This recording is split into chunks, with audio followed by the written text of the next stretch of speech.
لو الشيش تاووك بيطلع معاكي دايما ناشف، جربي الوصفة دي. وبإذن الله هيطلع معاكي بعد كده طري جدا. بجيب الأوراق، بقطعها قطع صغيرة، وبحطها في مية بدقيق، وأعصر عليها ليمون عشان لو فيها أي زفارة.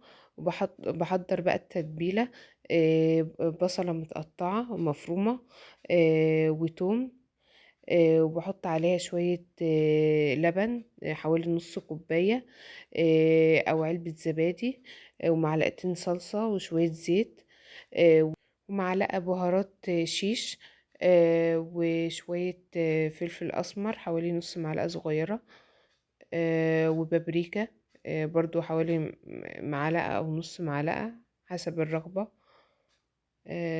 وملح، وحطيت هنا كاري. ممكن تستكفي بكده او تحط بهارات فراخ. انا عن نفسي ما ضفتش بهارات فراخ. وبتقلبي الخلطة كويس. بنحط بقى، طبعا غسلنا ال الاوراق المخلية دي من الدقيق والمية اللي كانت فيها، وحطيتها في التتبيلة. بعصر عليها ليمونة، وبقلبها كويس جدا في الخلطة بالشكل ده، بحيث ان الخلطة توصل لكل جزء فيها. بغطيها بستريتش. بجهز بقى عندي خضار متقطع بالشكل ده مكعبات: بصل وفلفل الوان وفلفل اخضر. حابة تضيفي طماطم براحتك، بس شيل منها البذر يعني.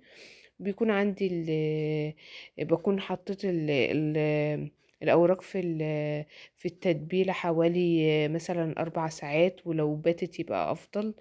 وبحطها في العصيان بالشكل ده. ولو باتت بصراحة طعمها بيبقى أحلى بكتير.